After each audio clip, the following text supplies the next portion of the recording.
अन्नपूर्णे सदा पूर्णे शंकर प्राणवल्लभे ज्ञान वैराग्य सिद्ध्यर्थम भिक्षाम देहि च पार्वती। कान्तिपुर टेलिभिजनको प्रस्तुति कार्यक्रम वास्तुशास्त्रलाई प्रत्यक्ष प्रसारणको माध्यमबाट हेर्नुहुने सम्पूर्ण दर्शक महानुभावलाई म वासुदेव कृष्ण शास्त्रीको नमस्कार। दर्शक कार्यक्रम वास्तुशास्त्रमा जीवन, जगत, प्रकृति साथसाथै प्रकृतिका विविध आयामका सन्दर्भमा हामी चर्चा गर्ने गर्दछौँ। यो कार्यक्रम तपाईहरुको आफ्नो कार्यक्रम हो। यो कार्यक्रममा यहाँहरूले फोन गरेर जिज्ञासा पनि राख्न सक्नुहुन्छ। वास्तुसँग सम्बन्धित कुनै पनि जिज्ञासा छ भने दुईटा नम्बरहरू रहेका छन्। यसका साथसाथै धेरै दर्शकहरूले नक्सा प्रेषित गर्न चाहनुहुन्छ, उहाँहरूको लागि हामीले सहज गरिदिएका छौँ। कान्तिपुर टेलिभिजनले आफ्नो यो कार्यक्रमको एउटा वास्तु शास्त्रको आफ्नो इमेल आइडी बनाएको छ। यसमा यहाँहरूले आफ्नो घरको नक्सा, आफ्नो जिज्ञासा त्यो इमेलमा प्रेषित गर्न सक्नुहुनेछ दर्शकबिन। किनकि यो कार्यक्रममा तपाईले पठाउनुभएका नक्साहरूलाई लिएर हामीले चर्चाहरू गर्नेछौँ र धेरै दर्शकहरूका संयुक्त जिज्ञासाहरूलाई पनि हामी प्रत्यक्ष समाधान गर्नेछौँ। यी जिज्ञासाहरू भिन्न भिन्न आयामका रहने गर्दछन्। यसका साथसाथै दर्शकबिन वास्तुशास्त्रमा संस्कृत वाङ्मय भनिएको छ बस बसने धातुमा स्टोन पर्दै लागेर वास्तु शब्द बन्दछ। यसको आशय के जहाँ बसोबास गरिन्छ, जहाँ मानिससँग प्रत्यक्ष सम्बन्ध छ, मानिससँग जीवनसँग जसको सम्बन्ध छ, के को छ भन्दा बसोबासको छ, नानाको छ, खानाको छ, छानाको सम्बन्ध छ। मानव जीवनमा नाना, खाना र छाना तीनटा आयामहरू छन्। नाना वस्त्रको आवश्यकता छ। वस्त्रको लागि वेदमा भनिएको छ वस्त्र निर्माणको कला, त्यो वास्तुशिल्पशास्त्रमा आउँछ। वस्त्र निर्माणको कला एउटा बडो दिव्य कला छ। वस्त्र निर्माणको कला पनि वास्तुशास्त्रको आयामभित्र एउटा कला हो, वस्त्र निर्माणको कला। त्यसमा वस्त्रहरू कसरी बनाउने, कुन प्रकृतिका बनाउने, त्यहाँ रेशमी वस्त्र, ऊनी वस्त्र, सुती वस्त्र, भिन्न भिन्न वस्त्रको बारेमा चर्चा गरेको पाइन्छ। वैदिक वाङ्मय वस्त्र बनाउने कला पनि छ। यस्ता हजारौं प्रकारका रङहरू, रङ्गी बिरङ्गी वस्त्र बनाउने, साथसाथै रातो, नीलो, हरियो, पहेँलो विभिन्न भिन्न प्रकार रङहरू बनाउने, रङका वस्त्रहरू बनाउने एउटा विधान गरिएको छ, एउटा सन्दर्भ। यसका साथसाथै अर्को चित्रकला, धातुकला, साथसाथै पाषाण कलाका सन्दर्भमा पनि चर्चा गरेको पाइन्छ। वास्तुशास्त्र विशाल शास्त्र हो, यसभित्र विविध कलाहरू समेटिएका छन्। काष्ठकला पनि एउटा महत्त्वपूर्ण कला मानिन्छ। काष्ठकलामा काठका सामग्रीहरू, विभिन्न प्रकारका यज्ञमा प्रयोग हुने विविध काठका सामग्रीहरू र साथसाथै हाम्रा घरयासी प्रयोजनका लागि प्रयोग हुने सामग्रीहरू, यसका साथै यी सामग्री र यी सन्दर्भहरू छन्।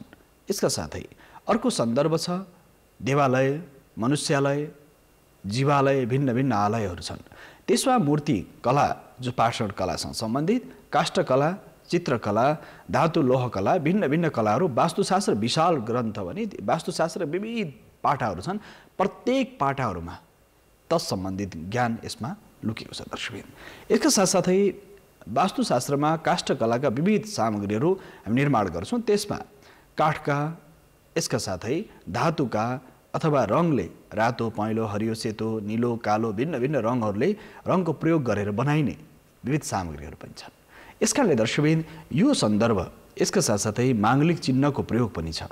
वास्तुशिल्पशास्त्रमा तपाईले कुनै पनि अनुष्ठान गर्दै हुनुहुन्छ, कुनै पनि साधनाको यात्रामा हुनुहुन्छ, उपासनाको पद्धति तपाईसँग जोडिएको छ। किनकि तपाईँ उपास्य र उपासक, तपाईँ उपासक र उपास्यको देवता अथवा उपासक तपाईँ हुनुहुन्छ। कुनै पनि देवतालाई, कुनै पनि साधनाको यात्रा, कोही राम्रो लेखक छ उसको उपासना हो, राम्रो गायक छ, राम्रो वक्ता छ, भिन्न भिन्न प्रकारका हुन्छन्। राम्रो साधकले उपासना र उपास्यको सन्दर्भ अनुसार आश्रित छ। हामी पूजा, जप, तप, ध्यान, उपासना, भिन्न भिन्न प्रकारका साधनाका आयामहरू छन् दर्शकबिन। ती विविध साधनाका आयामलाई चर्चा गर्दाखेरि यी माङ्गलिक चिन्हहरूको प्रयोग पनि बडो दिव्य छ। हामीले विगतका श्रृङ्खलामा यस विषयमा चर्चा गरेका छौँ कि घरमा अथवा पूजा कोठामा अथवा तपाईँको मन्दिरमा, देवालयमा, कहीँ पनि यस्ता माङ्गलिक चिन्हहरूको प्रयोग गरेर पनि वास्तुसँग सम्बन्धित अनिष्ट शमन गर्न सकिन्छ, दोष निवारण गर्न सकिन्छ। वास्तुसँग सम्बन्धित दोष निवारणको लागि गरिने जुन आयामहरू छन्, जुन उपायहरू छन्, त्यसमा स्वस्तिक सबैभन्दा धेरै ओम स्वस्ति श्री, हाम्रो परम्परामा स्वस्तिकको जुन परम्परा छ, स्वस्तिक दुई प्रकारका स्वस्तिकहरू हुन्छन् दर्शकबिन। दुई प्रकारका स्वस्तिकहरूमा कालो स्वस्तिक, रातो स्वस्तिक, नीलो स्वस्तिक, हरियो स्वस्तिक, रङको आधार भिन्न हुन सक्छन्। तर त्यसको घुमाइ, प्राकृतिक जुन बनावट छ त्यो पूर्व, पश्चिम, उत्तर, दक्षिण चारवटा दिशातिर फैलिएको र यसका साथसाथै त्यो स्वस्तिकलाई कुन रूपमा छ भने यहाँ दर्शकहरूलाई यो दर्शन तपाईँहरूको टेलिभिजनको भित्तामा आउने गर्दछ। त्यो स्वस्तिक यहाँहरूले हेर्न सक्नुहुन्छ। यसमा जुन स्वस्तिक यो हाम्रो प्राविधिक मित्रले तपाईँको टेलिभिजनको भित्तामा प्रेषित गर्दै हुनुहुन्छ, यो स्वस्तिक जुन छ यो दाहिने स्वस्तिक मानिन्छ दर्शक। यो दाहिने जुन स्वस्तिक छ यो दाहिने घुमेको स्वस्तिक छ। यहाँ 4वटा थोप्लाहरू छन्। 4वटा थोप्लाहरू यो स्वस्तिकमा राखिएको छ। यी 4वटा थोप्ला र यसमा जुन अवस्था छ यो यसको जुन आधार छ दर्शकबिन, यो दक्षिणावर्ती दाहिने घुमेको स्वस्तिक, यसको आधार भनेको रिद्धि सिद्धि शुभ लाभ। साथै यो स्वस्तिकको प्रयोग वास्तवमा माङ्गलिक चिन्हको रूपमा गरिन्छ। प्राचीन कालमा यो ब्राह्मी लिपि अथवा बैखरी देवनागरी भिन्न भिन्न लिपिमा संसारभरि सबैभन्दा धेरै समयको मापन गर्नको लागि यो दाहिनेपट्टि घुमेको स्वस्तिकको विधान शास्त्रमा गरेको पाइन्छ। यसका साथसाथै यहाँ जुन घरमा कुनै पनि दोष छ भने यस्तो प्रकारको दाहिनेतिर घुमेको स्वस्तिक, यो स्वस्तिकलाई घरको मूलद्वारमा दायाँ बायाँ अथवा तपाईँको शयन कक्षमा पूजा कोठामा रङले बनाउन सक्नुहुन्छ। धातुको पनि पाइन्छ, सुनको स्वस्तिक, तामाको स्वस्तिक, पित्तलको स्वस्तिक, काठको स्वस्तिक, यस्ता स्वस्तिक चिन्हहरू बनाउन सक्नुहुन्छ। यसलाई विशेष गरेर अभिमन्त्रित गरेर राख्नुपर्ने हुन्छ। यो दाहिने स्वस्तिक यो सनातन परम्परामा यो परिक्रमा पथ जस्तो देखिन्छ। यो 4वटा थोप्ला 4वटा बिन्दुले के बुझाउँछ भने दर्शकबिन रिद्धि सिद्धि शुभ लाभ। साथसाथै गणेशको प्रतीक चिन्हको रूपमा पनि मानिन्छ भने स्वस्ति न इन्द्रो वृद्ध सर्वाह स्वस्ति नः पूखा भनेर वेदका मन्त्रहरूले हामीले भद्रं कर्णेभिः आदि र यसका स्तुति र प्रार्थना परक मन्त्रहरू प्रशस्त वेदमा पाइन्छ। यसकारणले दर्शकबिन घरमा कुनै पनि दोष छ भनेदेखि, वास्तुको दोष छ भने यसको चिन्हहरू बनाउन सकिन्छ।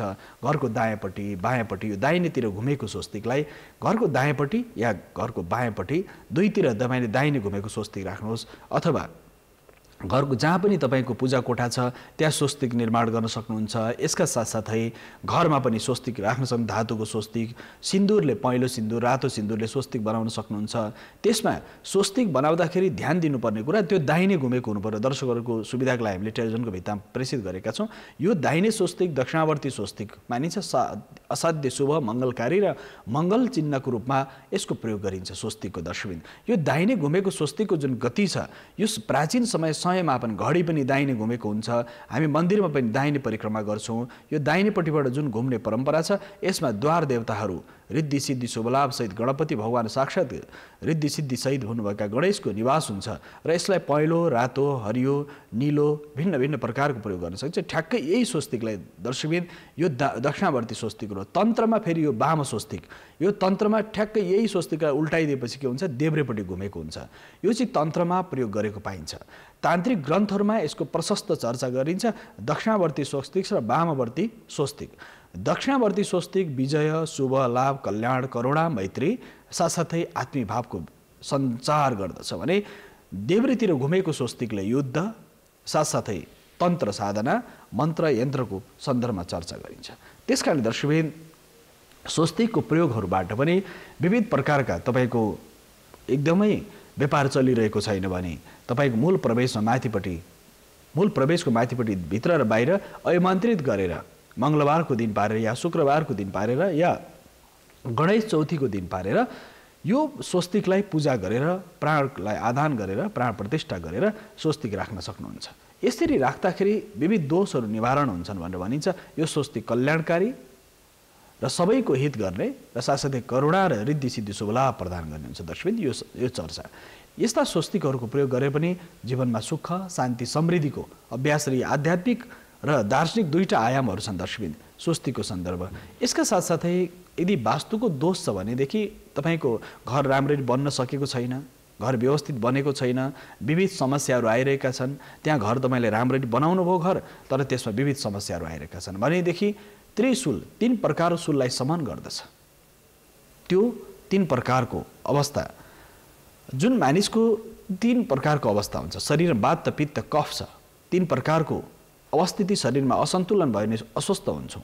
त्यस्तै गरेर त्रिशूलको प्रयोग गरेर पनि तपाईँको फ्याक्ट्री कल कारखाना या कुनै पनि निर्माण स्थलमा कुनै पनि दोष छ भनेदेखि यस्तो प्रकार त्रिशूलहरूको आधान गरेर त्रिशूललाई जसरी पूर्वे इन्द्राय नमः पूर्वतिर इन्द्रको वज्रलाई राखेर, दक्षिणपट्टि यमको दण्डलाई राखेर, पश्चिमपट्टि वरुणको पासलाई राखेर, उत्तरपट्टि कुबेरको दिव्य भावलाई राखेर, यसरी माङ्गलिक चिन्हहरू राखेर पनि कल कारखाना फ्याक्ट्री चलिरहेको छैन भने पनि यी त्रिशूलहरू राखेर पनि तपाईँले चारै दिशाबाट आउने नकारात्मक ऊर्जालाई सन्तुलित गर्न सक्नुहुन्छ। दर्शकबिन, तपाईँको टेलिभिजनको भित्तामा हामी यो त्रिशूल प्रेषित गर्दैछौँ। यो त्रिशूल राख्दाखेरि 3 प्रकारका शूलहरूको विधान गरिन्छ। त्रिशूल विविध प्रकार छन्। त्रिशूलको बनावटहरू भिन्न भिन्न प्रकारका छन्। यी त्रिशूलको बनावट यो प्राचीन कालमा धातुको त्रिशूल, विभिन्न धातुयुगको आगमनमा त्रिशूलको आगमन हो। तर योभन्दा काठको त्रिशूलहरू, ढुङ्गाको त्रिशूल, साथसाथै एउटा पाटे सिउनी हुन्छ, त्यसको आकृति पनि त्रिशूल आकारको हुन्छ। कुनै पनि घरमा अनिष्ट अशुभ छ, विभिन्न प्रकारको अस्थिरता छ, असहजता छ, भए कल कारखाना फ्याक्ट्रीमा राम्ररी व्यवस्थित रूपमा चल्न सकिरहेको छैन भने ताँबाको त्रिशूललाई आमन्त्रित गरेर दक्षिणपट्टि, विशेष गरी भगवान शङ्करको कृपा प्राप्त गर्नको लागि दक्षिण पश्चिममा र उत्तर पूर्व ईशान कोणमा त्रिशूल राख्न सक्नुहुन्छ, जसले विविध प्रकारका नकारात्मक दोषहरूलाई, नकारात्मक प्रभावलाई घटाउँदछन्। यसकारण दर्शक, यो त्रिशूल राख्दाखेरि यसका जति सोलहरू छन्, यो स्वभाव भिन्न भिन्न प्रकारका त्रिशूलहरू यहाँले डमरू सहितको त्रिशूल त नेपाली सेनाको आफ्नो प्रतीक चिन्ह नै छ। डमरू सहितको त्रिशूल त्यो सञ्चार र आदान गर्दछ। यसमा 3टा शक्तिहरू, महाकालीको शक्ति, महालक्ष्मीको शक्ति र महासरस्वतीको शक्ति, यसका साथसाथै भगवान शिव रुद्रको शक्ति, भगवती देवीको शक्ति यसमा यो आयुधमा आह्वान गरिएको छ। यसमा त्रिशूल लिने देवताहरू भगवान शिव, भगवती दुर्गा, नवदुर्गा भगवतीका भिन्न भिन्न स्वरूपमा हामी त्रिशूल लिएको देख्छौँ। यी आयुधहरू हुन्।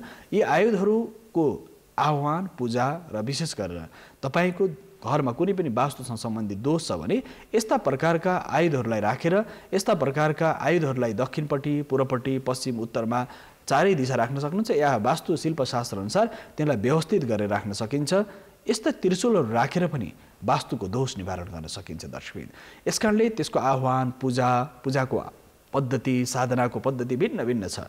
त्यसकारणले दोष निवारणको लागि त्रिशूलको प्रयोग पनि यो आयुधहरू हुन्। हाम्रा सनातन संस्कृति, वैदिक परम्पराका ऋषि महर्षि र पुराणमा पनि त्रिशूलको कथा, त्रिशूलको वज्रको, साथसाथै डमरुको, भिन्न भिन्न प्रकारका हाम्रा आयुधहरूको चर्चा पाइन्छ। भगवती दुर्गालाई, नवदुर्गा 18 हात भएकी भगवती दुर्गाका हातमा त्रिशूल, भगवान शिवको हातमा त्रिशूल, अन्य देवी देवताहरूको हातमा आयुधहरू छन्। ती आयुधहरूले के बुझाउँछन् भने दर्शकबिन, यो अनिष्टलाई र दुःख दैन्यतालाई भञ्जक भनिन्छ। दुःख, दैन्यता, अशुभ, अशान्तिको निवारण गर्ने हुन्छन्। यस्ता प्रकार आयुधहरू प्रत्येक सनातनीहरूको घरमा अथवा देवालयमा अनिवार्य रूपमा स्थापना गर्नुपर्छ। पूजा कोठामा अनिवार्य रूपमा एउटा त्रिशूल उत्तर पूर्वमा ईशानमा रुद्रको स्वरूपलाई आह्वान गरेर त्यहाँ राख्न सकिन्छ। दर्शकबिन, यसका साथसाथै वास्तु दोष निवारणलाई पनि त्रिशूलको प्रयोग सो मानिन्छ।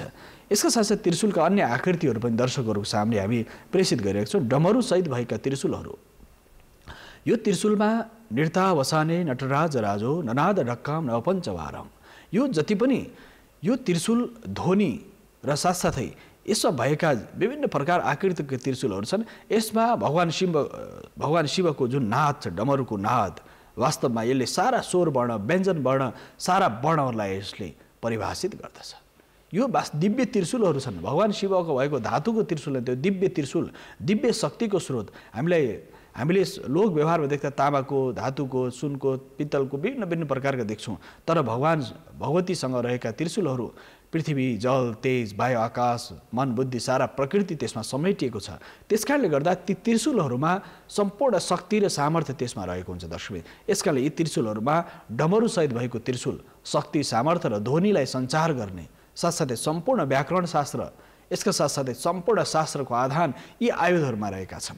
त्यसकारणले दर्शकबिन, वास्तु दोष निवारणको लागि पनि यदि पानीको ट्याङ्की सही ठाउँमा छैन, तपाईँको पानी ट्याङ्की यदि उत्तर पूर्वमा राख्नु भएको छ, दक्षिण पश्चिमको भागमा अग्लो ताँबाको त्रिशूल तपाईँले दक्षिण पश्चिम भागमा राखिदिनु भयो, हनुमानजीको झन्डा राख्नुभयो अथवा ताँबाको त्रिशूल राखिदिनु भयो, घरको माथिल्लो छतमा प्राचीन कालमा, अहिले पछिल्लो समय दर्शकबिन विविध प्रकारका प्राविधिक सामानहरू निर्माण भए।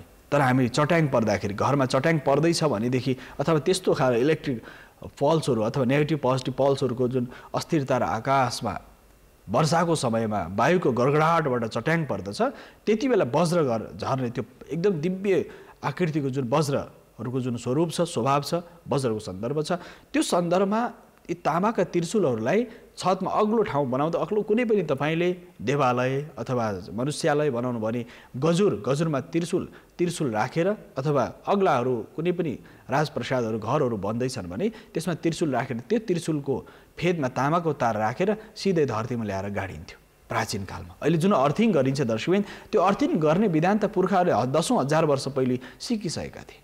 त्यसकारणले जुन ठाउँमा अत्यन्त धेरै चट्याङ पर्छ अग्ला तामाका त्रिशूलहरू बनाएर त्यसपछि त्यो त्रिशूलको फेदमा फेरि तामाको तार ल्याएर सिधै धरतीमा गाडिन्थ्यो। त्यसले गर्दा के हुन्थ्यो भने त्यो चट्याङ पर्ने, विभिन्न प्रकार वायुको प्रकोपहरू नहुने, यो विभिन्न प्रकार अशुभ भावहरू बिस्तारै समाप्त भएर जाने हुन्थ्यो।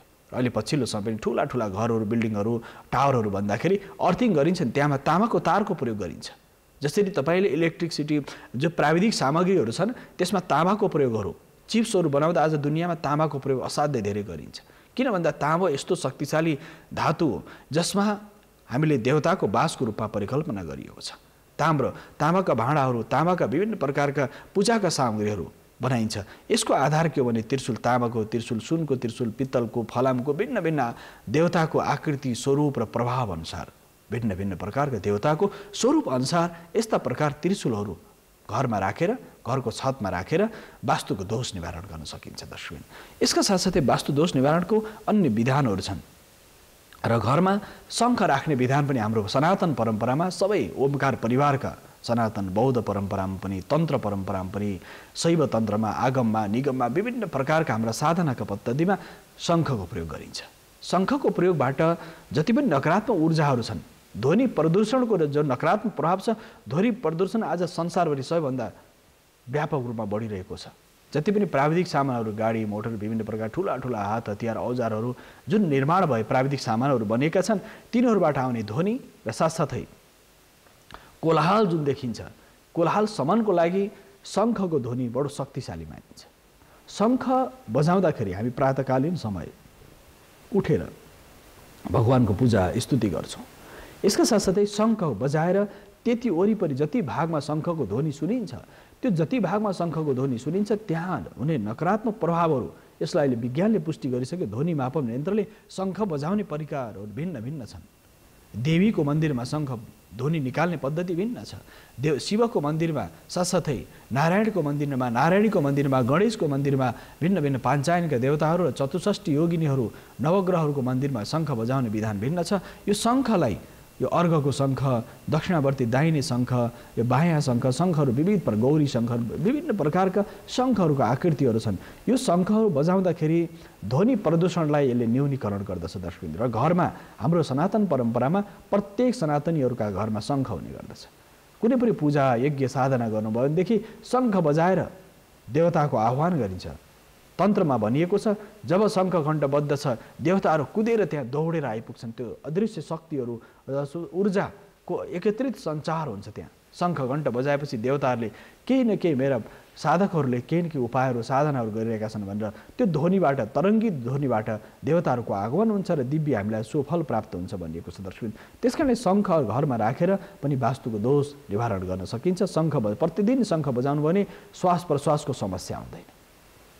अहिले पछिल्लो समय कोरोना कालमा मानिसहरूको श्वास प्रश्वास समस्याले कति धेरै समस्याहरू आए र प्रतिदिन जसले शङ्ख फुक्दछ उसको फोक्सोको कहिले पनि उसलाई प्रेसर, सुगर, फोक्सोको बिमारी हुँदैन। त्यसकारणले गर्दा नित्य निरन्तर पूजा गर्दाखेरि हामी शङ्ख बजाउने, घण्ट बजाउने, शङ्ख र घण्ट बजाउँथे, आरती पुष्पाञ्जली गर्दा शङ्ख घण्ट बजाउँछौँ। विभिन्न प्रकारका हाम्रा माङ्गलिक जति पनि सामग्रीहरू छन् उनीहरू बजाएर हामीले ताल, मृदङ्ग, ढोल, मादल, ढोलक, भिन्न प्रकारका हाम्रा जुन परम्परागत रूपमा बाजाहरू छन् त्यो बाजा पनि देवता प्रसन्नताको लागि सङ्गीत कति प्रिय छ। त्यसकारणले गर्दा यी विभिन्न प्रकारका यी आयुधहरूलाई राखेर पनि वास्तुको दोष निवारण गर्न सकिन्छ। विविध प्रकारका यी ध्वनिहरू प्रदूषणलाई पनि शङ्ख राखेर त्यो ध्वनि प्रदूषणलाई न्यूनीकरण गर्न सकिन्छ दर्शकबिन। शङ्खका विविध आकृतिहरू छन्, विविध प्रकारका शङ्खहरू छन्। कहीँ त्यो शङ्खमा विभिन्न प्रकारका आकृतिहरू कुदिएका छन्। त्यो तन्त्र परम्परामा यस्ता शङ्खहरू तपाईँको टेलिभिजनको भित्तामा हेर्न सक्नुहुन्छ। यस्ता शङ्खहरू राखेर पनि वास्तुको दोष निवारण गर्न सकिन्छ दर्शक, किनकि शङ्खमा यति सामर्थ्य छ, विभिन्न प्रकारका आकृतिहरू कुदिएका छन्। यो वास्तवमा तन्त्र परम्परामा यी आकृतिहरू कुदिएका शङ्खहरू पनि प्रशस्त हामीले प्राप्त गर्न सक्छौँ।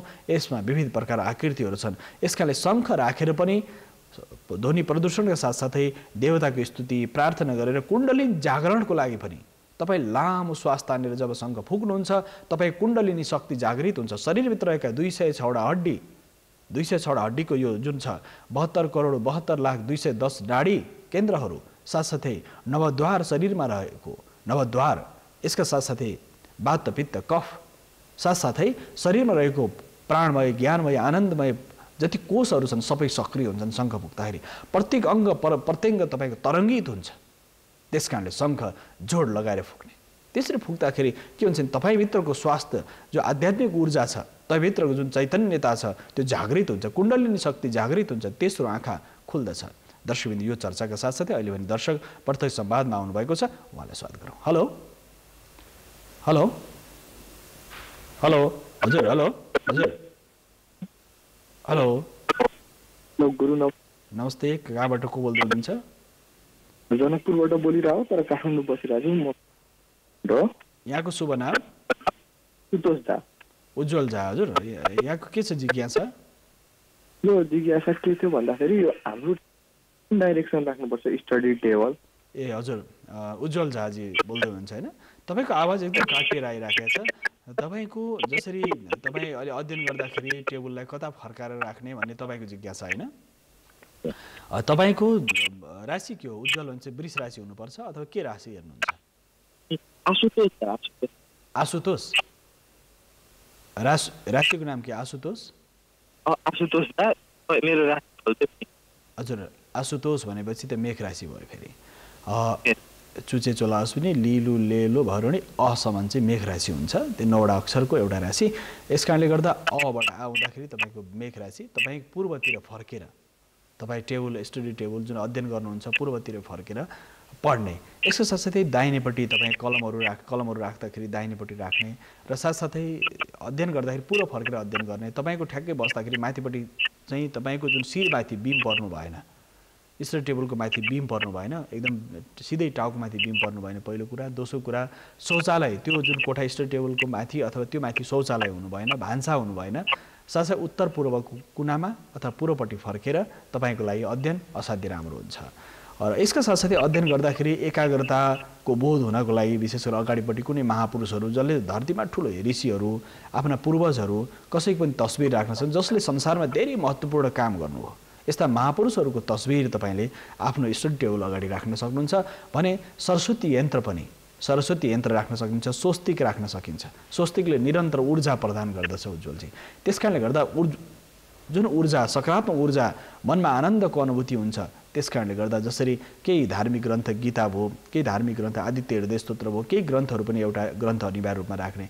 कहिलेकाहीँ तपाईँलाई लाग्छ कि पढ्दा मानिसलाई असहज भयो भने गीता पल्टाएर हेर्ने। गीताभित्रको ज्ञान चेतना त्यसले तपाईँलाई जन सकारात्मक र कर्मयोगी बन्नलाई प्रेरित गर्दछ। अरू केही प्रश्न छ उज्जवलजी? ल धन्यवाद तपाईँलाई फोन गर्नुभएकोमा। दर्शकबिन्द विशेष गरेर अध्ययनको सन्दर्भमा पनि अध्ययन टेबलहरू राख्ने। धेरै विद्यार्थीहरू पढ्दाखेरि सुतेर जुन जहाँ शयनका सुतेर पढ्ने गर्नुहुन्छ। कहिले पनि स्पाइनल कर्डलाई मेरुदण्ड घड्डीलाई सिधा पारेर सुतेर पढ्ने मानिसको आर्थिक र प्रज्ञा बिग्रिन्छ। धेरै मानिस सुतेर पढ्ने गर्छन् त्यो सबैभन्दा नराम्रो मानिन्छ। सुतेर कहिले पनि पढ्नु हुँदैन। कहिले पढ्दाखेरि अध्ययन गर्दाखेरि कुनै पनि विषय तपाईँलाई सहजताका साथ गर्नु भने यो मेरुदण्ड घड्डी सिधा पारेर स्पाइनल कर्डलाई सिधा पारेर पूर्वपट्टि फर्केर उत्तरपट्टि फर्केर पढ्नुपर्छ। कारण के छ भने सुतेर पढ्दाखेरि धेरै विषयहरू तपाईँले बोध गर्न सक्नुहुन्छ किनकि तपाईँको आलस्यता बढ्दै जान्छ र जुन जुन जुन ओछ्यानमा सुतिन्छ त्यही ओछ्यानमा सुती पढ्नु हुँदैन भनिएको छ। अध्ययनलाई अलग्गै टेबल बनाउने बरु बसेर पढ्दाखेरि तपाईँको यो मेरुदण्ड घड्डी सिधा हुन्छ र तपाईँको प्रज्ञा चेतना जागृत हुन्छ। त्यस कारणले गर्दाखेरि अध्ययन गर्दा ध्यान दिने र अध्ययन टेबलमाथि खानेकुराहरू राख्नु हुँदैन। खानेकुरा राखेर त्यही जुन उसमा पढिन्छ लेखिन्छ ती मानिस खाने, ती जुठो भाँडाहरू ती राख्ने, यसका साथै ती पढ्ने त्यो सकारात्मक ऊर्जाहरू त्यहाँ सञ्चार हुँदैन। यस कारणले दर्शकबिन अध्ययन गर्दाखेरि उहाँ उज्जवलजीले प्रश्न सोध्नु भएको थियो। यसमा जोडिएका विविध आयामहरू हामी चर्चा गऱ्यौँ। दर्शकबिन यसका साथ उहाँलाई हामी धन्यवाद भन्न चाहन्छौँ उज्जवलजी। दर्शकबिन यो कार्यक्रममा हामीले यो विभिन्न माङ्गलिक चिन्हहरूको बारेमा प्रयोगका बारेमा चर्चा गरेका थियौँ। यसका साथसाथै शङ्ख र साथसाथै हाम्रो परम्परामा वज्रको परम्परा पनि छ। वज्र वायु भगवान इन्द्रको हातमा वज्र, साथसाथै भगवती देवीको हातमा वज्र, गुरु रिन्पोछेको हातमा वज्र, पद्मसम्भवको हातमा वज्र, भगवान बुद्धको हातमा वज्र। यो वज्रहरूको बारेमा पनि विविध चर्चाहरू छन् दर्शक। यो चर्चा त चल्ने नै छ। अहिले भने हामी छोटो विश्रामको सम्मुख आइसकेका छौँ। विश्रामपछि फेरि वज्र र अन्य विविध माङ्गलिक चिन्हको बारेमा हामी चर्चा गर्नेछौँ।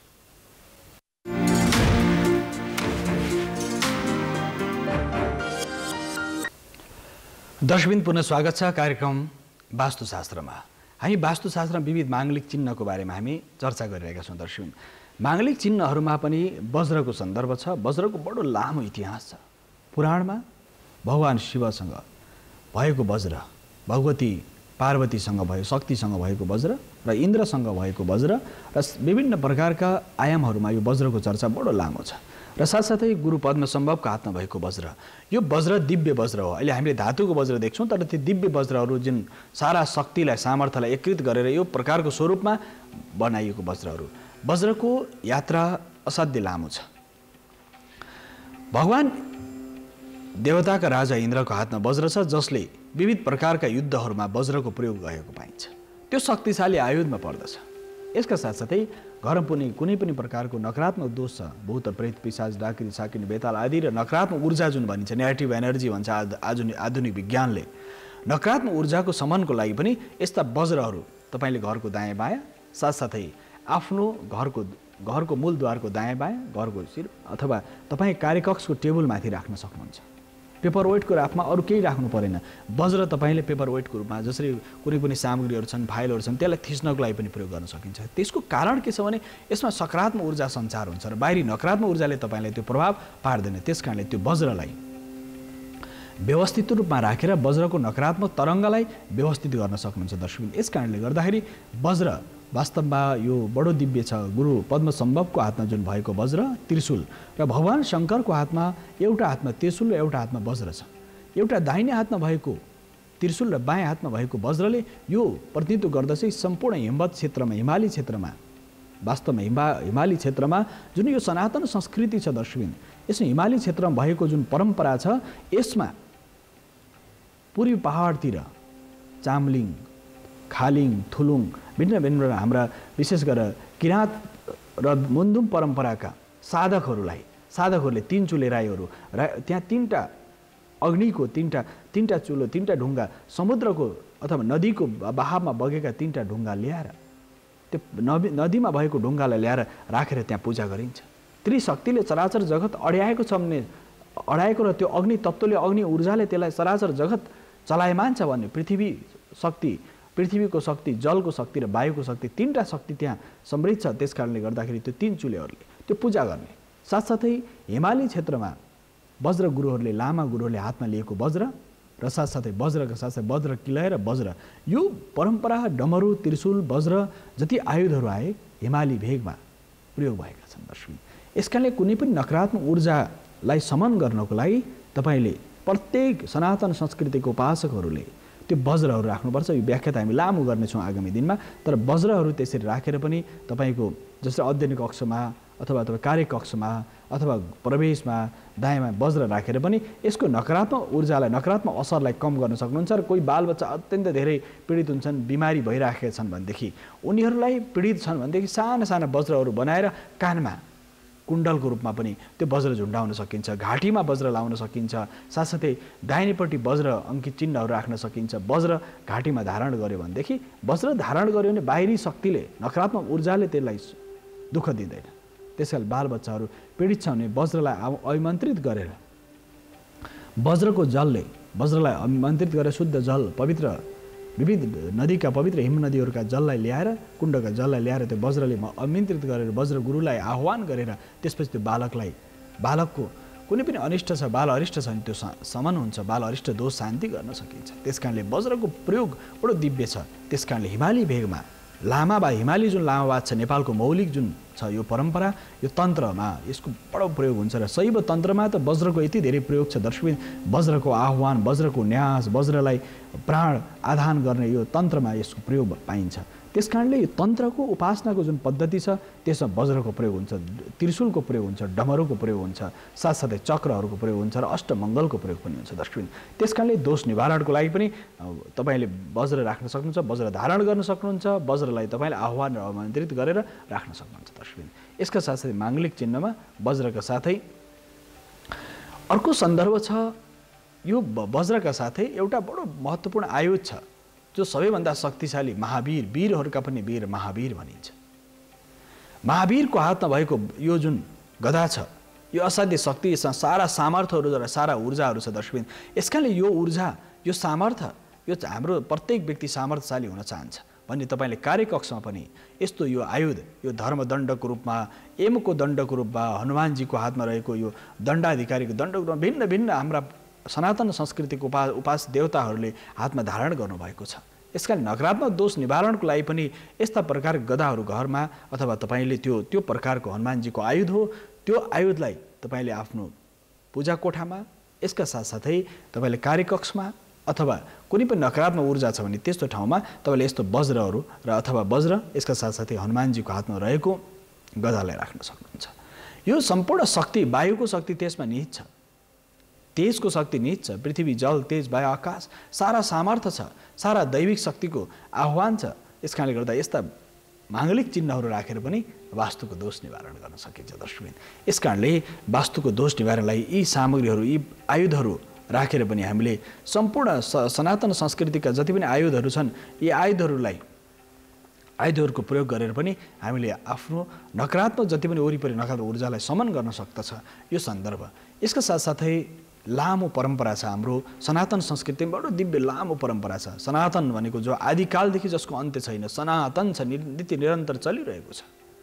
त्यो धारा, सनातनको धारामा भिन्न भिन्न मत, पन्थ, सम्प्रदायहरू पल्लवित, पुष्पित हुँदैछन्, विभिन्न मत पन्थहरू आएका छन्, तर मूल आशय सनातनमा छ। यसकारणले यो जुन वज्र घण्टी छ, त्रिशूल घण्टी, वज्र घण्टी, गरुड घण्टी, घण्टीका विभिन्न आयामहरू छन् दर्शकबिन।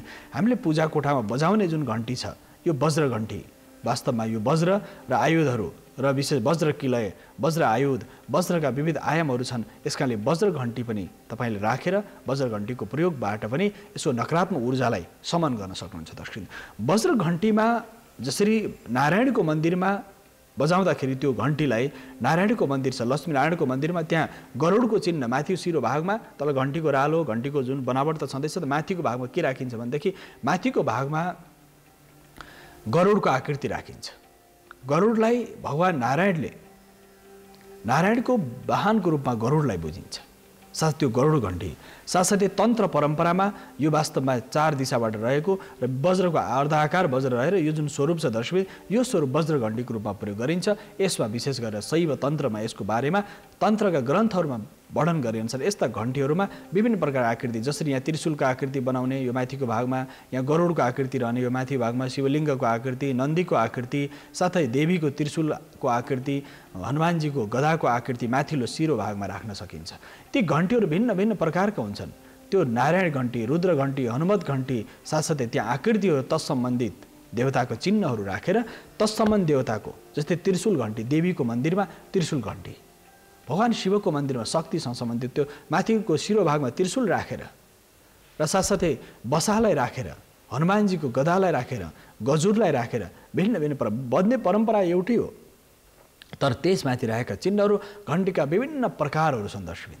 धेरै दर्शकहरूलाई यो जानकारी बडो दिव्य लाग्न सक्छ, किनकि हामीले वास्तुशास्त्र कार्यक्रमबाट हामीले सारा हाम्रा सनातन संस्कृतिका एक एक विषयमा हामी गहिरिएर त्यस विषयमा हामी यहाँहरू सामने प्रस्तुत गर्नेछौँ र सारांशमा जानकारी पनि प्रदान गर्नेछौँ।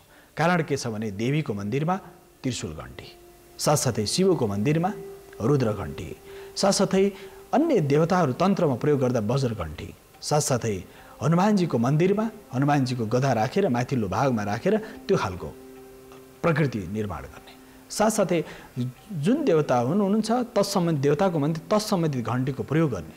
नारायणको मन्दिरमा त्यो वास्तवमा विशेष गरेर त्यो विविध घण्टीहरू छन्। यसको ध्वनिले नकारात्मक ऊर्जालाई समाप्त गर्दछ र देवताको आगमनको लागि त्यसले त्यो तरङ्गहरू निरन्तर गतिशील हुन्छ।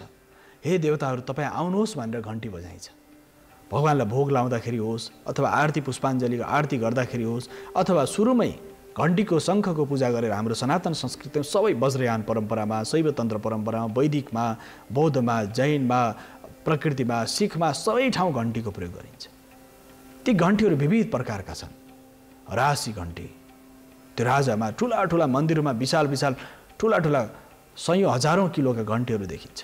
प्राचीन कालमा यो घण्टीको प्रयोग वास्तवमा संसार सूचनाको रूपमा पनि प्रयोग। घण्टी बजाएर फेरि त्यो संसारभरिका जनतालाई त्यो अग्लो ठाउँ घण्टी राखेर त्यो घण्टी बजाएपछि त्यो आवाजको त्यो ध्वनि यति तरङ्गित हुन्थ्यो कि मानिसहरूलाई थाहा हुन्थ्यो। त्यहाँबाट मानिसहरूले पहिले यो जुन टेलिभिजन विभिन्न प्रकारका जति पनि सामग्रीहरू नहुँदाखेरि त्यति बेला त्यसको माध्यमबाट ध्वनि विस्तार भएर कुनै पनि राज प्रशासनबाट कुनै पनि सन्देश जारी हुन्थ्यो घण्टी बजाएर। यसका साथसाथै ढोल मृदङ्ग बजाएर। यसका साथसाथै यो देवताको मन्दिर पूजामा पनि देवताको मन्दिरमा पनि देवालयमा पनि यस्ता घण्टीहरूको प्रयोग गर्न थालियो जो त्यो अत्यन्त प्राचीन छ। यी दिव्य घण्टीहरू छन्। अहिले हामीलाई देख्दा धातुको देखिन्छ, तामाको देखिएला, पित्तलको देखिएला, फलामको देखिएला, त्यो आकृतिहरू भिन्न भिन्न हुन्छन्। तर यी दिव्य घण्टीहरू जो देवताको हातमा छन्, भगवतीको हातमा भएको घण्टी, साथसाथै गुरुपद्म सम्भवको हातमा भएको वज्र घण्टी त्रिशूल, यो सारा, यसका साथसाथै अन्य देवदेवताहरूको हातमा भएका जुन घण्टीहरू छन् यो वास्तव ध्वनि प्रदूषणलाई समाप्त गर्ने, साथसाथै देवताको आगमनको लागि बाटो खोल्ने र तपाईँभित्रको जुन कुण्डलिनी शक्ति छ, तपाईँभित्रको जुन ऊर्जा छ, दैविक ऊर्जालाई जागृत गर्ने, तपाईँभित्रको सामर्थ्यलाई विस्तार गर्ने, तपाईँको मनको स्थिति, बुद्धिको अवस्था र शरीरको जुन गतिलाई गतिशील बनाउने शक्ति र सामर्थ्य ती घण्टीहरू हुन्छन्। घण्टीको बजाइले, त्यो ध्वनिले तपाईँको मन, तपाईँको बुद्धि, तपाईँको जुन प्राज्ञिक चेतना छ त्यसलाई जागृत गर्दछ।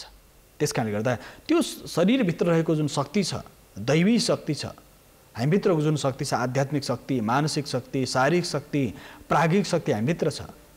आधुनिक विज्ञानले spiritual power, mental power, physical power, emotional power, भिन्न भिन्न पावरहरू भने। तर हाम्रा पूर्वजहरूले दशौँ हजार वर्ष, हजारौँ हजार वर्ष पहिले पूर्वजहरूले तपाईँभित्र एउटा सामर्थ्य छ, त्यो सामर्थ्य छ र आत्मिक शक्ति छ, जुन आत्मा शक्ति छ, त्यसलाई जागृत गराउनलाई, त्यो चलायमान गराउनलाई, कुण्डलीलाई जागृत गर्नलाई शङ्ख बजाउने, घण्ट बजाउने, देवताको मन्दिरमा स्तुति, प्रार्थना, पूजा, मन्त्र साधना गर्ने, यो पद्धति हाम्रा पूर्वजहरूले जसरी ऋषि महर्षिहरूले व्यवस्थित गरेर आउनुभयो, यो घण्टीको ध्वनि, घण्टीको नादले जति पनि नकारात्मक तरङ्गहरू हुन्छन्, नकारात्मक असरहरू हुन्छन्, सबै बिस्तारै विस्थापित भएर जान्छ। घण्टीको ध्वनि भनिएको छ शास्त्रमा, घण्टीको ध्वनि जति टाढासम्म जान्छ त्यहाँका सारा देवी देवताहरू, त्यहाँको स्थानीय कुल देवता, पितृहरू, साथसाथै यो विविध प्रकारका आयामहरू, पितृ पनि दुई प्रकारका स्वाहा र सोधाको सन्दर्भ छ। जसरी नान्दीमुखी श्राद्ध गरिन्छ कुनै पनि कर्म गर्दाखेरि, ती पितृहरूलाई शङ्ख बजाएर, घण्ट बजाएर, रातो चढाएर आविदायिक श्राद्ध भनिन्छ। कुनै पनि माङ्गलिक कार्य, बिहा गर्दा होस्, व्रतबन्ध गर्दा होस्, अयुतचण्डी, शतचण्डी, लक्षचण्डी, अन्य पूजा गर्दाखेरि यो नान्दीमुखी श्राद्ध गरिन्छ। गृह प्रवेश गर्दा नान्दीमुखी श्राद्ध गर्दा पितृहरूलाई रातो चढ्छ। नान्दीमुखी श्राद्ध, नान्दीमुखी नेपाली परम्परा, नान्दीमुखी श्राद्ध, आविदायिक श्राद्ध भन्नु भनिन्छ। त्यसमा त्यो पितृहरूले त्यति बेला शङ्ख घण्ट बजाएर पितृहरूको आह्वान हुन्छ। पितृहरू प्रसन्न हुन्छन् त्यो समयमा। जसले नान्दीमुखी श्राद्ध गर्दछ, आविदायिक श्राद्ध गर्दछन् भनेदेखि त्यस्तासँग, त्यस्ता सन्ततिसँग पितृहरू प्रसन्न हुन्छ। भनिएको छ सेतो पहेँलो प्रयोग गर्दा गर्दा पितृहरू थकित भएका हुन्छन्। कुनै माङ्गलिक कार्य गर्दाखेरि हामी गर्छौँ भने त्यति बेला त्यो पितृहरू प्रसन्न हुन्छन्। त्यसकारणले कुनै पनि कर्म गर्दाखेरि आविदायिक श्राद्ध गर्ने, नान्दीमुखी श्राद्ध गर्नुपर्ने विधान गरिन्छ। यो सन्दर्भ, यसका साथै घण्टी बजाउने, शङ्ख बजाउने, पितृकर्म फेरि शङ्ख घण्ट बजाइँदैन, किन पितृहरू भाग्नुहुन्छ अरे। पितृकर्म गर्दा 16 श्राद्धमा हामी शङ्ख घण्ट बजाउँदैनौँ, किन पितृहरू देवताहरूको आगमनको लागि शङ्ख घण्टको प्रयोग हो। पितृको लागि त वचन नै महत्त्वपूर्ण हो। फेरि पितृहरूको दुईवटा स्वरूप, एउटा आविदायिक श्राद्ध गर्दा पितृ र सामान्य जुन पितृहरू हुनुहुन्छ त्यो श्राद्ध तर्पण विशेष तिथि पर्वमा अथवा क्रिया अन्य पनि हाम्रो अन्त्येष्टि कर्मदेखि गर्दाखेरि त्यहाँ शङ्ख घण्ट बजाइँदैन। किन बजाइँदैन त भन्दाखेरि पितृहरू त्यो शङ्ख घण्ट, देवताको आगमन भएपछि पितृहरू सतर्क हुनुहुन्छ। देवताको जुन दैविक शक्तिको आगमन भएपछि पितृहरू सतर्क हुनुहुन्छ, पितृहरूको आगमन भएपछि देवताहरू सतर्क हुनुहुन्छ। त्यस कारणले गर्दाखेरि त्यो कारण के हो भने 16 श्राद्ध आदिमा शङ्ख घण्ट बजाइँदैन, पितृहरू भयभीत हुन्छन्, त्रसित हुन्छन्। त्यस कारणले गर्दाखेरि श्राद्ध तर्पण पिण्डदान तीर्थमा कुनै पनि हामीले श्राद्ध कर्म गर्दाखेरि शङ्ख घण्ट बजाइँदैन। देवताको लागि मन्दिरमा, देवालयमा यो सन्दर्भ, यसका साथ घण्टको विधान, शङ्खको विधान पनि यसरी गरिन्छ। दर्शक, यसका साथसाथै अर्को सन्दर्भ छ, हामीले विभिन्न प्रकारका माङ्गलिक चिन्हहरूमा यो घण्टीको ध्वनिको जुन विस्तार छ, त्यो ध्वनि आवाजबाट पनि त्यो तपाईँको मनको एकाग्रतालाई बढाउँदछ। साथसाथै पूजा उपासना आराधना गर्दाखेरि शक्ति र सामर्थ्य विस्तार हुन्छ। शरीरभित्रको जुन चैतन्यताको जागरण हुन्छ। मानिसभित्रको जुन अहिले पछिल्लो समय मानिसलाई मनोविकारहरू डिप्रेसन भनिन्छ नि दर्शक, त्यस्ता व्यक्तिहरूलाई शङ्ख बजाएर घण्ट बजाएर उनीहरूलाई विभिन्न प्रकारको ढोल मृदङ्ग आदि बजाएर ध्वनिको माध्यमबाट पनि उपचार गर्ने पद्धति अहिले संसारभरि विकसित भएर गएको छ। जो मानिसलाई मानसिक तनाव छ, एकाग्रता एकोरोपन छ, मानसिक तनाव डिप्रेसन, शङ्ख घण्ट नित्य निरन्तर 2 टाइम पूजा गरेर मन्त्रहरू बोलेर 2 टाइम नित्य निरन्तर शङ्ख बजायो भनेदेखि उसको मस्तिष्क यति शक्तिशाली हुन्छ, उसको हृदय यति दह्रो हुन्छ, उसको मन हृदय बुद्धि अत्यन्त तरङ्गित हुन्छ, शक्तिशाली हुन्छ। त्यस कारणले गर्दाखेरि उसको शरीरमा सामर्थ्यको विस्तार हुन्छ। त्यस कारणले शङ्ख घण्ट देवताको पूजामा बजाइन्छ। यस कारण दर्शक ध्वनि प्रदूषण यी विविध आयामलाई पनि यो समाप्त गर्छ यो सन्दर्भ। यसका साथसाथै हाम्रा जति माङ्गलिक चिन्हहरूको बारेमा हामीले विविध विषयमा चर्चा गऱ्यौँ दर्शक। यसमा दक्षिणावर्ती शङ्ख, वामवर्ती शङ्खहरू, विभिन्न शङ्खहरूको विधान छ। यो शङ्खहरू राख्दाखेरि जसरी घोप्टो पारेर राख्ने, उत्ताने पारेर राख्ने, यसको मुखलाई पूर्वपट्टि फर्काएर राख्ने, दक्षिण भिन्न भिन्न विधानहरू छन्। त्यस कारणले गर्दाखेरि अर्घ शङ्खलाई विशेष गरेर आफूपट्टि राखेर उतापट्टि जल झर्ने बनाउने, अर्घ विशेष गरेर अर्घ जलको लागि प्रयोग गरिन्छ। दक्षिणावर्ती शङ्ख असाध्य शुभ मानिन्छ, कल्याणकारी मानिन्छ। दाहिनेपट्टि घुमेको शङ्ख, बायाँपट्टि घुमेको शङ्ख, शङ्खका विविध आकृतिहरू छन्। यो आकृतिहरूमा दर्शकहरू जिज्ञासा स्वाभाविक हुन्छ। यी विविध शङ्खहरू बजाउँदा प्राचीन कालमा तपाईँ श्रीमद् भागवत गीतालाई लिएर भगवत गीता तपाईँले अध्ययन गर्नुभयो भने के पाउनुहुन्छ भने त्यो शङ्ख बजाएर युद्धको उद्घोष गरियो। युद्ध गर्दा पनि शङ्ख, त्यहाँ बजाउने शङ्खको ध्वनि भिन्न प्रकृतिको छ। त्यो शङ्खहरू भिन्न भिन्न आकारका छन्, भिन्न भिन्न स्वरूपका छन्, विभिन्न प्रकारका छन्। जति पनि महाभारतको युद्धमा महाभारतको जुन अवस्था छ त्यहाँ प्रत्येक भिन्न भिन्न प्रकारका शङ्खहरू छन्। ती प्रत्येक शङ्खहरूको ध्वनि भिन्न छ। युद्धमा पनि मृदङ्ग शङ्ख आदि बजेका छन्। पाञ्चजन्य ऋषिकेशो देवदत्त धनञ्जय आदि यो बडो दिव्य मन्त्र। भगवान कृष्णले के भन्नु पाञ्चजन्य शङ्ख बजाउनु हो। पाञ्चजन्य शङ्खको ध्वनिले सारा शत्रु पक्षहरू थरथर कामे, सारा चराचर जगत तरङ्गित भयो भनेर भनिन्छ। यो वास्तवमा शास्त्रले कसरी भनिरहेको छ भने शङ्ख बजाउँदाखेरि पनि त्यो नकारात्मक ऊर्जाहरू शत्रुको मुटुमा ढ्याङ्ग्रो ठोक्छ भनिन्छ नेपाली परम्परामा। हाम्रो जुन लोक व्यवहारमा छ नि, तपाईँले जोडले सँग तपाईँको हृदयभित्रको विकार त समाप्त हुन्छ, बाहिरी विकार पनि समाप्त हुन्छ। त्यस कारणले मनोत्रास छ, मनमा विभिन्न प्रकारका अशान्ति छन् भने शङ्ख बजाउन सकिन्छ। धेरै दर्शकहरूले मातृ आमाहरूले शङ्ख बजाउनु हुँदैन भन्ने पनि धेरै दर्शकहरू जिज्ञासा, म त्यो जिज्ञासालाई समन गर्न चाहन्छु। यदि उपासकले विशेष गरेर केही आयामहरू छन् मातृशक्तिले शङ्ख बजाउनु, तर तपाईँ साधक हुनुहुन्छ भने शङ्ख आनन्दले ढुक्कले बजाउनुहोस्। किन सनातन संस्कृतिमा मातृशक्तिको जागरण, मातृशक्तिहरूको पनि कुण्डली जागरण आवश्यक छ। मातृशक्तिको पनि शरीरको सम्पूर्ण आध्यात्मिक ऊर्जाको जागरण आवश्यक छ। त्यस कारण हाम्रा जति पनि देवी देवताहरू छन् सब प्रत्येक देवीहरूको हातमा शङ्ख छ। शङ्ख चक्र गदा पद्म भगवान नारायणको हातमा, साथ नारायणीको हातमा छ भने तपाईँ बजाउन किन सक्नुहुन्छ। देवी भगवतीले पुराण भनेको छ, देवी भगवतीले शङ्ख फुक्नुभयो यति जोडले हिमालयमा, सारा जति पनि राक्षस शक्तिहरू सबै हाहाकार भएर भागाभाग भयो भनेपछि मातृशक्तिले शङ्ख नबजाउने कुरै हुँदैन, बजाउन सक्नुहुन्छ। तर शङ्ख बजाउने जुन पद्धति छ राम्रो प्रशिक्षण प्राप्त गरेर बजायो भने त्यसले सकारात्मक ऊर्जाको सञ्चार गर्दछ। यसकारण दर्शकबिन त्यो शङ्ख फुक्न सकियो। शङ्ख वादनको विधान आफ्नो मत पन्थ परम्परा भिन्न भिन्न होला, तर सनातन जुन परम्परा छ त्यसमा शङ्ख वादनको विधान छ। र तपाईँले शङ्ख बजाउन थालेपछि त्यसको जुन आयाम छ, विभिन्न प्रकारका हाम्रा वाद्य वादनहरू छन्। ढोल मृदङ्ग मादल तबला ढोलक हार्मोनी भिन्न भिन्न प्रकारका हाम्रा जति पनि सयौँ प्रकारका बाजाहरू हाम्रा लोक बाजाहरू छन्। आफ्ना परम्पराका बाजाहरू, कुनै बाजामा कुनै पनि उपासनाको पद्धतिमा कुनै पनि देवताको आह्वान गर्दाखेरि रावणले मृदङ्ग बजाएर ताण्डव नृत्य गाएर भगवान शङ्करलाई प्रसन्न गर्नु, स्वर्णमय लङ्गा प्राप्त गर्नु हो। साथसाथै यस्ता बाजाप्रतिको हाम्रो अनुराग र साधनाको सङ्गीतको जुन साधनाको यात्रा छ, सा रे ग म प ध नि सा, यो जुन आयाम छ, सप्त स्वरको जुन परम्परा छ, यो परम्परा र नृत्य बसाने नटराज राजो नटराज भगवान आदि योगी आदि शिवले यो सङ्गीत शास्त्रलाई विस्तार गर्नु। सङ्गीत शास्त्रको आदि गुरु भगवान शिवलाई मानिन्छ। भगवान भोलेनाथले हिमालको क्षेत्रमा दिव्य नृत्य गरेर दिव्य साधना गरेर भगवान भोलेनाथले के गर्नुभयो भन्दाखेरि सारा आयुधहरू हजारौं प्रकारका बाजाहरू निर्माण गर्नुभयो। त्यसमा कसले कुन कुन बाजा बजाए शिव पुराणमा तपाईँले उठाएर हेर्नुहुन्छ, देवी पुराणमा कसले कुन प्रकारका बाजा बजाए, योगिनीहरूले, देवकन्याले, नागकन्याले, साथसाथै विभिन्न प्रकार योगिनीहरूले कस्ता प्रकार बाजा बजाए भन्ने विधान छ। त्यस कारणले वाद्य वादनमा एकाधिकार कसैको छैन, सबैले बजाउन सकिन्छ, सबैले, तर तपाईँको सामर्थ्यले भ्याउनु पर्यो। सबैले बाजामा त्यो सङ्गीतको जुन आयाम छ यो विशाल छ।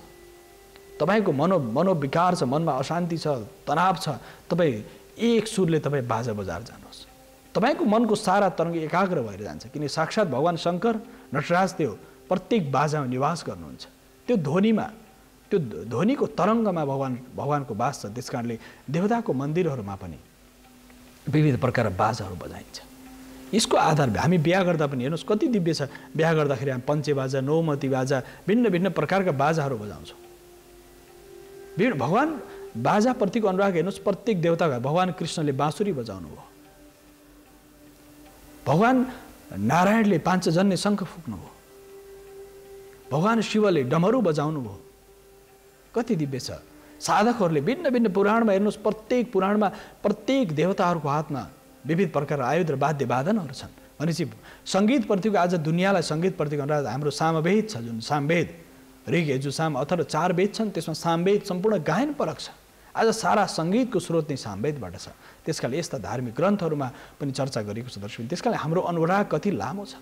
त्यसकारणले यी माङ्गलिक ध्वनिहरू जति निक्लिन्छन्, माङ्गलिक ध्वनिहरू निक्लिँदाखेरि माङ्गलिक धुनको सन्दर्भ र हामी शङ्खमा केन्द्रीकृत भएर चर्चा, शङ्खकण्ठमा केन्द्रीकृत भइरहेछौँ र विषय यति व्यापक छ दर्शकबिन बाजाप्रतिको अनुराग। र वास्तु दोष निवारणको लागि पनि यस्ता बाजाहरू राखेर पनि हामीले के गर्छौँ, वास्तु दोष निवारण गर्न सक्छौँ घरमा।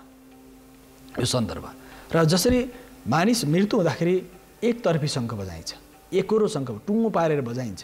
किन बजाइन्छ भन्दाखेरि त्यसले यो बोध गराउँदछ कि यो मानिसको अन्त्य भएको छ, राम नाम सत्य भयो, उसको चाहिँ अन्तिम स्थितिमा त्यो एकोरो शङ्ख उसले जीवनभरि देवताको यजन पूजा गर्दा दोहोरो शङ्ख बजायो भनेदेखि अब अन्तिम समयमा घाटमा लाँदाखेरि त्यो एकोरो शङ्ख बजाएर उसको अन्त्येष्टि गरिन्छ। त्यसपछि फेरि सम्पूर्ण क्रिया जति पनि बेलासम्म गरिन्छ त्यति बेलासम्म शङ्ख बज्दैन।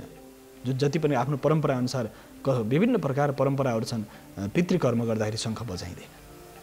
यो संसारभरि नै, किन भन्दाखेरि पितृकर्मको लागि यो चर्चा भइसकेको छ।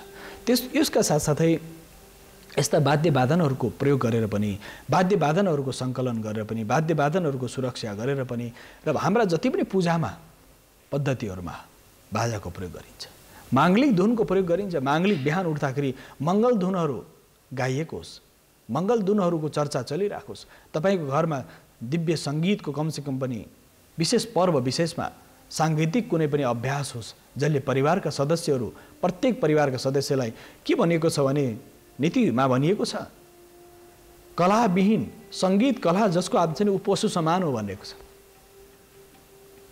साहित्य र कलाविहीन, जसमा साहित्यको ज्ञान छैन, बोध छैन, कलाको कुनै पनि बोध छैन भने पशु समान हो त्यो भनेर भनिन्छ। यसो जीवन निरर्थक छ भनिएको छ। त्यसकारण कुनै न कुनै वाद्य वादनको अभ्यास तपाईँलाई हुनु पर्यो। कुनै पनि एउटा वाद्य वादन बजाउनु भने तपाईँ जीवन सार्थक हुन्छ भनेर नीतिकारहरूले भनेका छन्। नीतिकारहरूले यो प्रष्ट रूपमा बताएका छन्। तपाईँको जीवनमा आनन्द चाहिएको छ, उत्सव चाहिएको छ, प्रेम चाहिएको छ, साथसाथै जीवनमा करुणा र मैत्रीको भाव चाहिएको छ र कुनै पनि प्रकार रोग व्याधि कष्ट अशान्ति असुरक्षाबाट तपाईँ निक्लिन चाहनुहुन्छ भने एउटा कुनै न पनि सङ्गीतको कुनै न कुनै वाद्य वादनको तपाईँले अभ्यास गर्नैपर्छ, जसले यसका साथसाथै दर्शकबिन यो विविध आयामहरू छन् दर्शकबिन। र हामीले हाम्रो कार्यक्रममा दर्शकहरूका इमेलमा हामीले विभिन्न प्रकार नक्साहरू प्रेषित गर्छन्। धेरै नक्साहरू चाहिँ अपुरा पठाइएको हुनाले हामीले धेरै दर्शकहरू जस्तै त्यसमा उत्तर दक्षिण पूर्व पश्चिम छुट्याएर पठाउनु होला र प्रश्न लेखेर पठाइदिनु होला। यो दर्शकहरूलाई हाम्रो आग्रह छ, तपाईँले पठाएको नक्साहरू प्रष्ट हुनु पर्यो, साथसाथै त्यसमा दिशाहरू पनि छुट्टिएको हुनु पर्यो, तपाईँको प्रश्नहरू प्रष्ट रूपमा आउनु परेको हुनु पर्यो। यस साथसाथै यो जुन नक्साहरू दर्शकहरूले पठाउनु भएको छ र उहाँ धेरै दर्शकहरू हुन्छ, त्यसको दर्शकहरूले पठाउनु भएको नक्साको बारेमा चाहिँ हामी आउने सोमबार कार्यक्रम वास्तुशास्त्रको यो क्रममा हामीले ती दर्शकहरूका जिज्ञासालाई र मेलमा आएका जति पनि हाम्रा नक्साहरू छन् ती नक्साहरू बारेमा केन्द्रीकृत भएर यहाँहरूका जिज्ञासाहरूलाई प्रत्यक्ष समाधान गर्नेछौँ। दर्शकबिन, आजको बसाइमा कार्यक्रम वास्तुशास्त्रको जुन निर्धारित समय थियो सकिसकेको छ। छायाङ्कनमा साथ दिने मित्र, प्रविधिमा साथ दिने सम्पूर्ण साथीहरू सहित म वासुदेव कृष्ण शास्त्रीलाई आजलाई भने आज्ञा दिनुहोस्। हवस् त, नमस्कार।